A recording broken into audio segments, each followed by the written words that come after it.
Hi, I'm Greg Gorner, Vice President Senior Investment Advisor for Canaccord Genuity Wealth Management, and welcome to the channel where I help you make sense out of your financial world. Now, for the past couple of years, I've done a podcast called If I Knew Then, where I interview business owners about the successes and challenges they've faced as they built extraordinary businesses and extraordinary lives. So I'm really happy that today I'll be able to move on and do one of our first video versions of the podcast.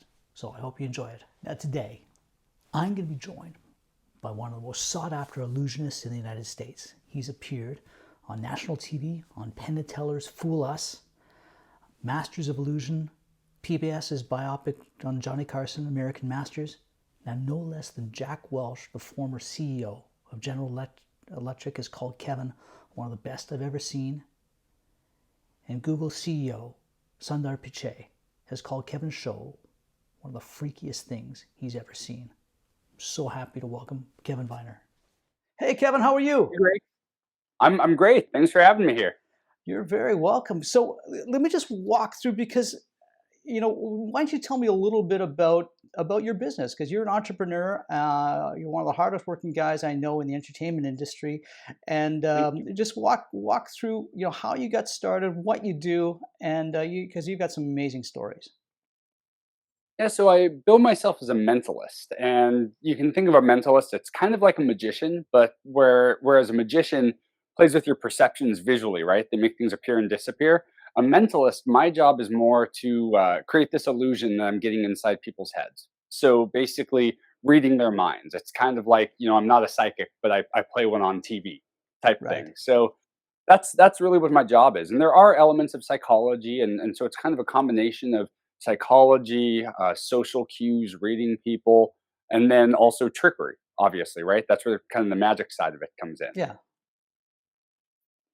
Now, I So mean, yeah, that's what I do. now you started off obviously in the early 2000s as a little kid.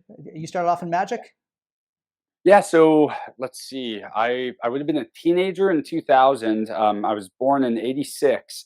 I got my first magic kit when I was 5. So this has been my only job I've ever had. I mean, I was, when I was 11, 12 years old, I used to go to the street fairs and Yeah, go perform close-up magic with a table and get tips from people. And yeah, my first corporate event, I live in San Diego. That's where I grew up. And we have Qualcomm down here, and so yeah. Qualcomm saw me. One of the reps, there at Qualcomm, saw me at one of these street fairs and brought me in. I think I charged like $100, which when I was 15, well, I was great. Oh I was yeah. stoked to go get $100 to go do a show for anybody, So and was that that the with the first kit when you're 5 with the little plastic wand and the plastic hat, and you got to learn how I to turn the I cube over? graduated past that. I graduated Yeah, past that pretty quickly. I mean, I don't think that. And look, I know you've had amazing musicians on this podcast before.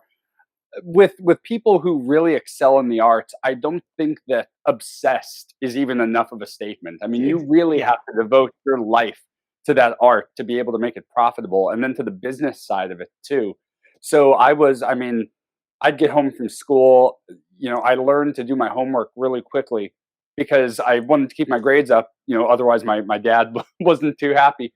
Right. And so I'd get my schoolwork done as fast as I could. And then it was like go lock myself in the bedroom with a deck of cards and practice and practice and practice.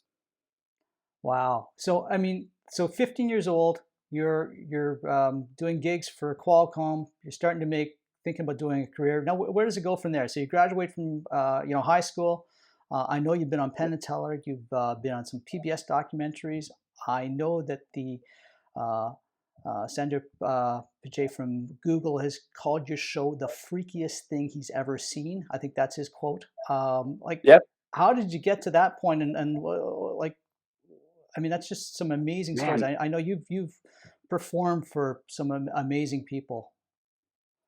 Well, they say, I mean, when they talk about, success a lot, what's that quote? They talk about, luck basically being when opportunity meets preparedness, right? Yeah, And I think there's so much truth to that. There's a book by Daniel Kahneman, and it's called Thinking Fast and Slow. And it's all in these cognitive biases and, ways that we interact in like a business sense, and right. and how our brain affects our decisions. And one of the things he talks about, and he actually talks about Google back when it was started by Larry Page and whoever Mm, the other guy was that was there from the beginning. But they talk about the role of luck in all of those things, and how later we retroactively look at companies' success a lot of times and connect all these dots.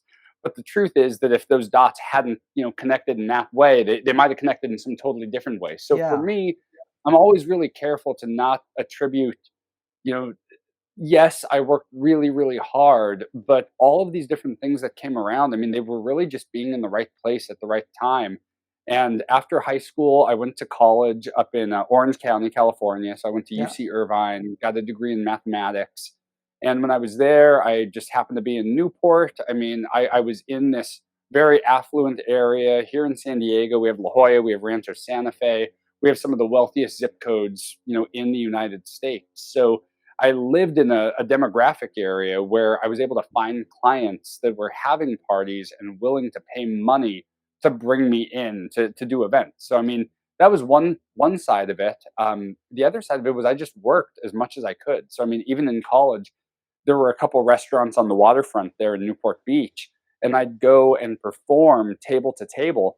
And I remember having these, dialogues with other friends who were doing the same kind of a thing, and they were going, "Man, you've got to be paid by the restaurant because otherwise the restaurant doesn't value what you're doing." And I always thought that that was a little myopic because Yeah. I didn't want to be held in. Once a person pays you, you owe them something. And so Right. I'd go work these restaurants for free, but I'd find the most high end places that I could go because I'd get really good tips from people in there. But more importantly, I'd find the clientele. And then if somebody wanted to book me and it's Friday and they go, "Hey, we have a private party the next night," I would just tell the owner, I'd go, "Hey, I'm not going to be in tomorrow." And they didn't owe me Right. anything, so they didn't care. So I thought taking more of a long view approach to what I was doing, even from when I was young, made a little more sense than trying to, kind of get rich quick, so to speak, right? And that led to me just meeting more and more people.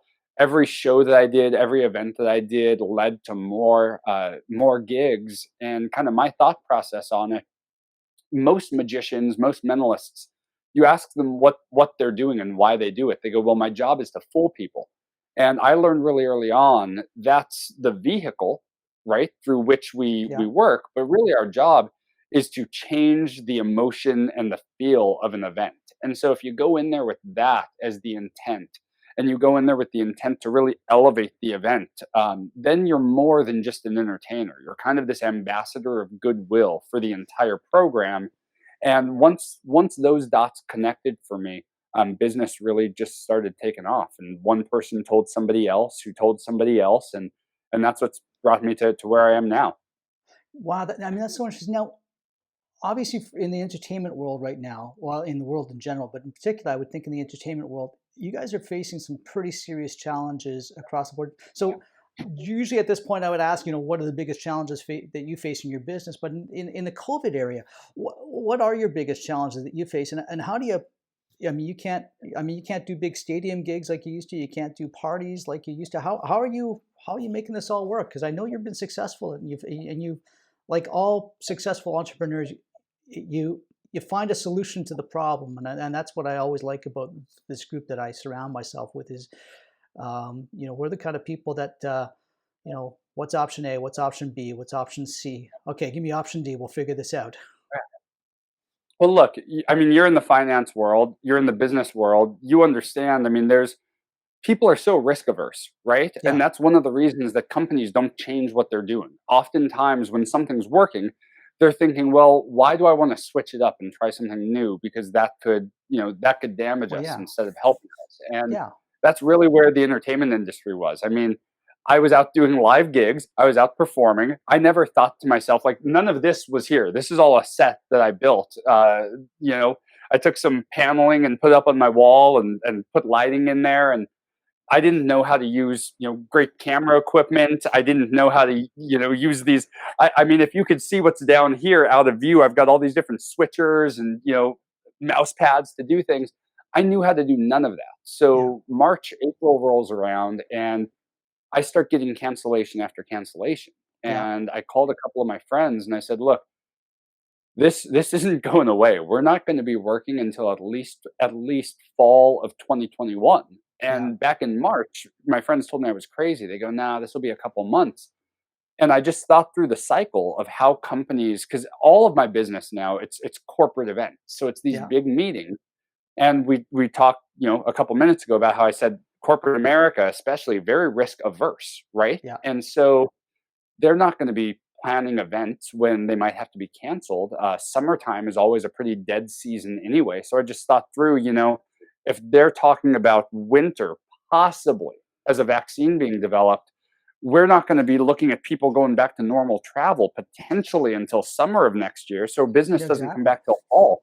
So, Yeah. I mean, I didn't work for about 2 or 3 months. And I just worked on putting together this new show. So it's a brand new experience I've created, and I'm charging about 50% of what I was for my live events. But what's nice about it, I don't have to leave home.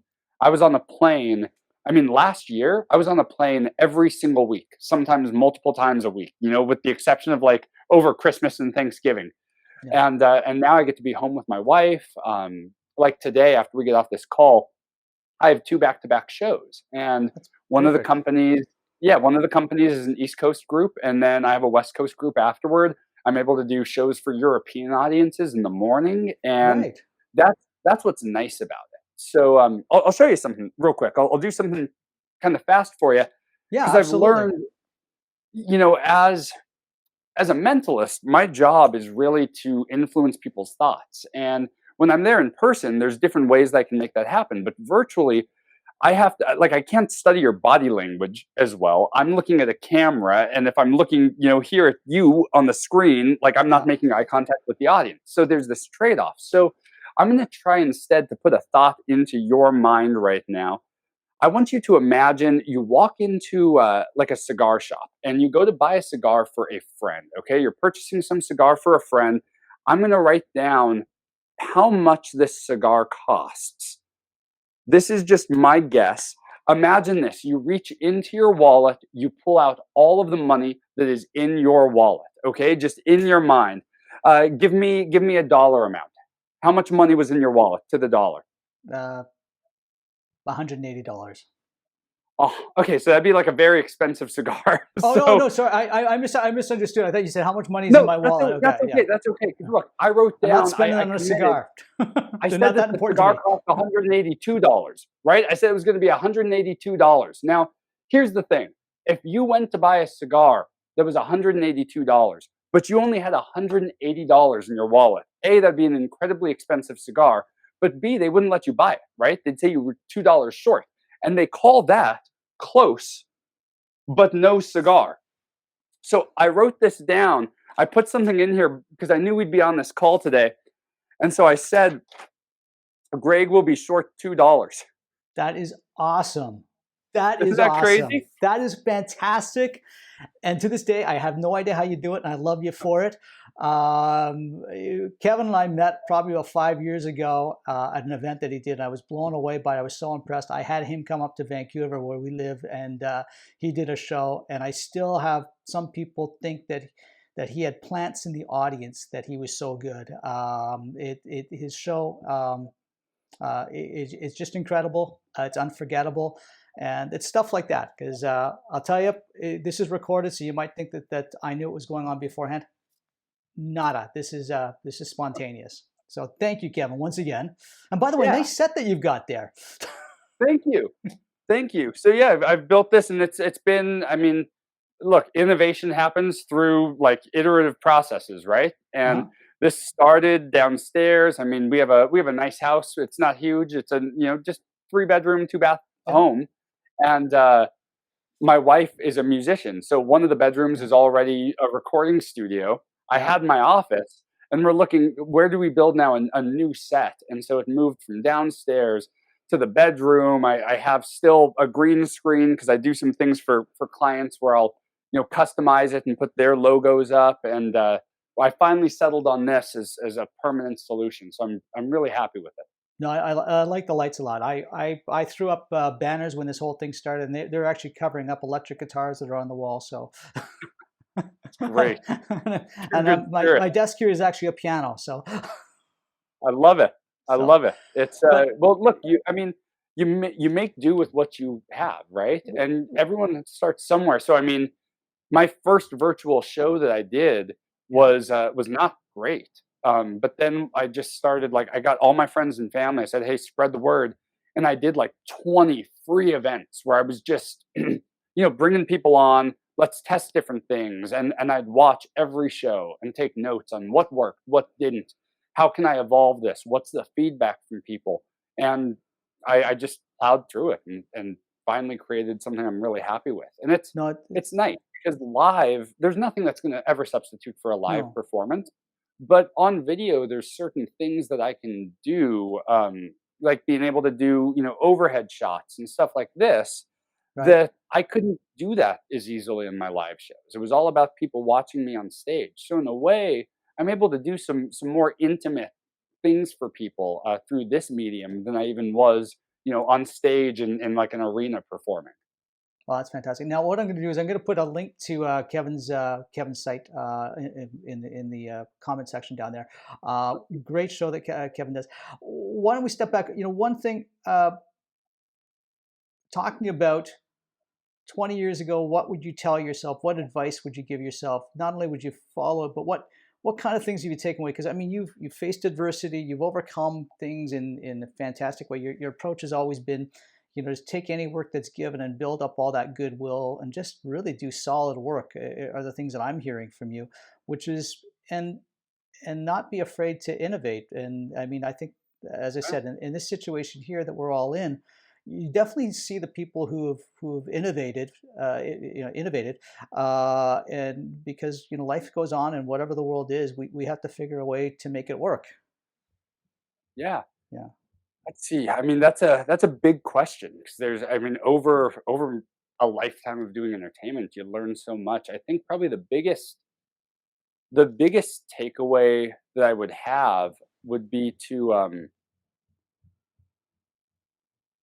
always to always keep yourself open to what the next opportunity is, right? Because so often we think that the way things are now, 5 years from now, it's going to be like this, but more of it. And I found right. in my experience that's never the way that it goes. There's always some big life event, something that happens, whether it's a huge pandemic like this, or I remember when I booked my first 5-figure event, and I mean, that was like earth shattering for me. It, Yeah, it was just I never even contemplated that, and all of those things, they're things that I thought about, but they weren't really on the horizon for me. And so I think having this, not being like nihilistic really, but having the sense that you really don't know what's around the corner. So know what your core value systems are, know what's important to you. I've loved the time that I've been able to spend with my wife being here at yeah, home, and it's also made me realize the importance of not letting life run away from you, right? And I think a yeah, lot of us do that in the entertainment industry. We build so much about that thrill of being on stage, but all of us are going to reach a point where we're not as relevant anymore, yeah. and where there's somebody new who's going to be the big entertainer when I'm in my 80s, Mhm. and being able to have a core kind of personal life established that you can retire to comfortably, I think is really important. So I think those would be the two, distilling all that, rambling down, the two pieces of advice I'd give myself would be, one, to be open to new opportunities, Yeah. and two, at the same time, to really value and cherish the things that you have at any given Yeah. moment. That's great advice, and I think that should be well taken. Now, hey, just that now that you mentioned your wife too, we've got to give a shout out that you and your wife, since you spend time at home now, Sunday you guys do a live stream with a Yeah, very exciting so artist. every Yeah, Sunday we're doing a music live stream, yeah, not from this set, we've got another yeah. set downstairs. That's been a lot of fun. She'll be recording some music this Sunday, so it'll be the first Sunday we've skipped since April, but we'll be back the Sunday after, Great. which I'm not sure the date, but we'll figure that out.